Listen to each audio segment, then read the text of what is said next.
en la parroquia Sucre de la ciudad de Caracas, funcionó durante los años de 1966 a 1997 el internado judicial de los Flores de Catia, popularmente conocido como el Retén de Catia.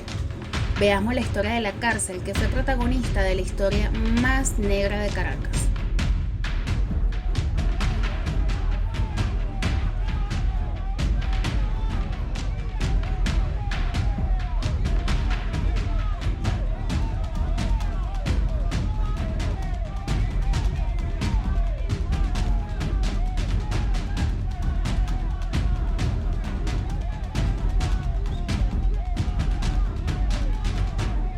Su construcción se realizó bajo la presidencia de Raúl Leoni y su demolición se realizó en el mandato del presidente Rafael Caldera, un 16 de marzo de 1997. Durante sus primeros años, este fue un destacamento policial, pero más tarde se convirtió en un internado judicial. Su capacidad era para albergar unos 750 presos, distribuidos en 3 torres. Pero al transcurrir los años se fue sobrepoblando, causando así problemas graves de hacinamiento. Se calculó que llegó a superar los 3.000 presos. En el año de 1987 era la cárcel más hacinada del país. Albergaba 2.778 internos, con un exceso de 2.178 personas, para un índice de 363%.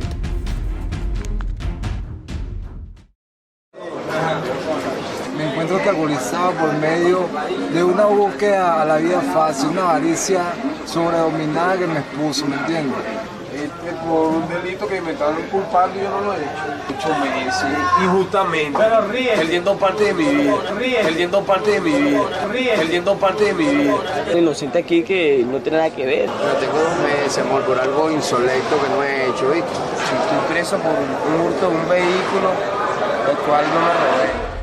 La mayor matanza que se vivió en el Retén de Catia fue en el año de 1992, tras el fallido golpe de Estado del 27 de noviembre. El diario El País señaló en su reseña los diferentes datos que se manejaron al momento, mientras el ministro de Justicia manifestó que hubo 64 muertos. Antonio Ledesma, gobernador de Caracas para aquel entonces, habló de más de 100 muertos, mientras el periódico El Nacional elevó la cifra a más de 200. Sobre esta tragedia hay 2 versiones.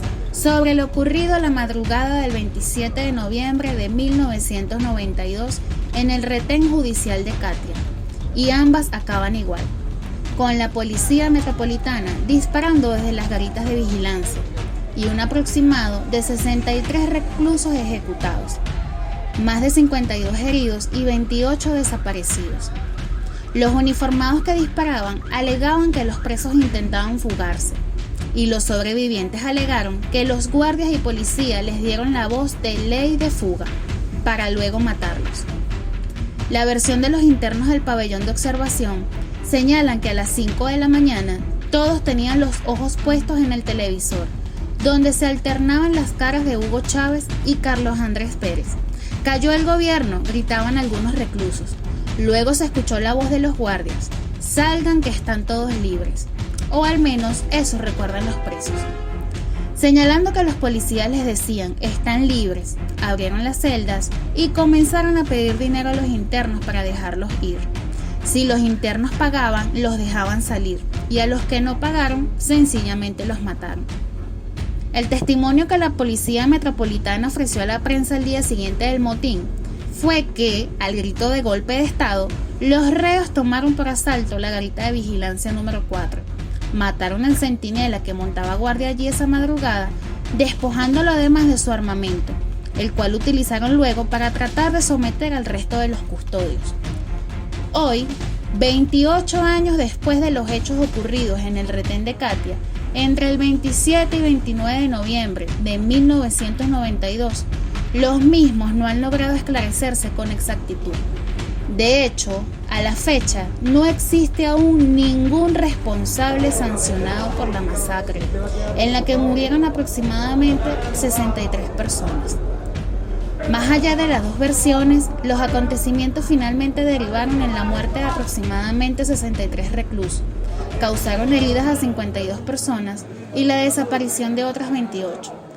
Las investigaciones que se iniciaron en su momento no pudieron establecer la cifra total de las víctimas y los informes que circularon fueron confusos y contradictorios. Hoy en día solo puede concluirse, de acuerdo con la versión de testigos, que la situación de la violencia en el retén de Katia se resolvió con la intervención masiva de la Guardia Nacional y la Policía Metropolitana, cuyos funcionarios disparaban indiscriminadamente armas de fuego en contra de los internos y lanzaban con igual desproporción gases lacrimógenos. Varios de los testimonios de los reclusos sobrevivientes y de funcionarios penitenciarios confirman los hechos. Las balas entraban para la celda, pegaban de las paredes, rebotaban y le pegaban a algunos tipos. Total que eso fue así, matando gente. Uno de los guardias internos gritó y decía que se escaparan porque se había caído el gobierno. Entonces ellos en esta confusión veían las rejas, las celdas abiertas, cosa anormal, sin vigilancia, sin nada. Y empieza otra vez el tiroteo y intentan escaparse.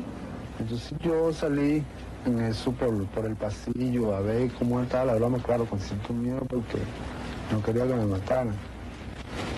Entonces entré para la celda y vi cuando un policía en la pasarela para ir para la garita cayó y dejó el armamento ahí. Se conoció de que habían matado a un policía y que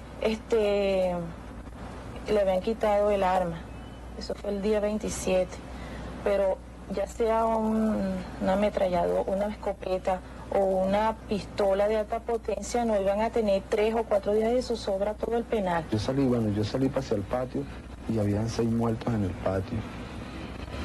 Y entonces vi hacia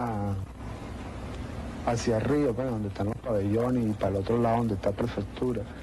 Y ahí los vigilantes agarraban a los presos, los montaban en la azotea y le entraban a golpe y los zumbaban para abajo, hacia el río Guairo. Luego de casi 4 años de haber sucedido aquel lamentable suceso que conmocionó a todo el país, donde, vuelvo y repito, aún nadie ha sido castigado ni sancionado por aquella terrible matanza, Venezuela recibió por segunda vez la visita del Papa Juan Pablo II. Y durante su recorrido, apuntó su visita al famoso retén, pues el Papa no estaba ajeno a la situación de los reclusos, la fuerte masacre del año 92 y la demanda número 11.699 por parte de la Comisión Interamericana de Derechos Humanos hacia Venezuela. No obstante, en medio de las polémicas, allí estuvo presente Juan Pablo II, en la avenida Sucre. Se instaló una plataforma donde el Papa, en su Papa Móvil, realizó su primera parada frente al edificio de las Tres Torres, aquella tarde del 9 de febrero de 1996, y que será recordada por siempre en la mente de los caraqueños. Sus palabras estaban cargadas de reflexión, reconciliación, esperanza para los reclusos, pero a la vez de llamada de atención a las autoridades competentes. El hecho de la visita de Juan Pablo II al retén de Katia dejó una ventana abierta al mundo, que tomó en cuenta la realidad, una vez más, de los derechos civiles y la igualdad en la sociedad, y la cual debe ser garantizada por el Estado.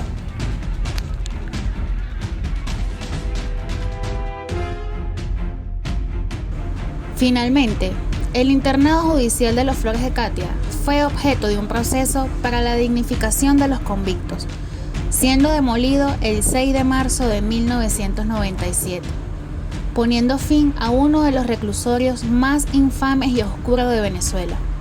De esa manera, se tomaron en cuenta aquellas palabras del Papa, donde dejaba sus reflexiones que no dudó en transmitir junto con su estima y bendición apostólica como prenda de un futuro mejor. Y es así como se le dio el fin al monstruo del oeste, como popularmente era conocido, pues como ya lo he mencionado anteriormente, la situación de los presos del retén fueron verdaderamente inhumanas, Las mafias dentro del mismo hicieron más brutal la estadía de los presos y como consecuencia la de sus familiares.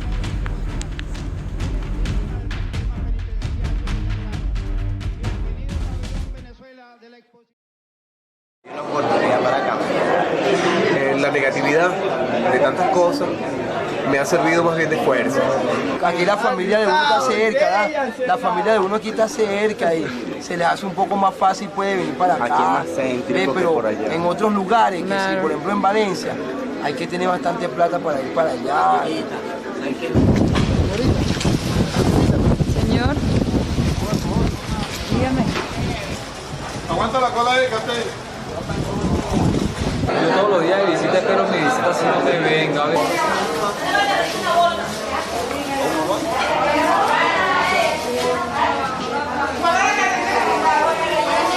Está por venir, estamos esperando.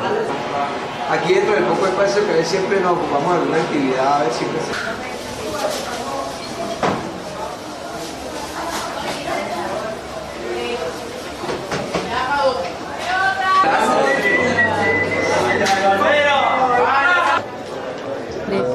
Que es muy cabara lo que es la lógica del lugar al que está dentro de unas paredes.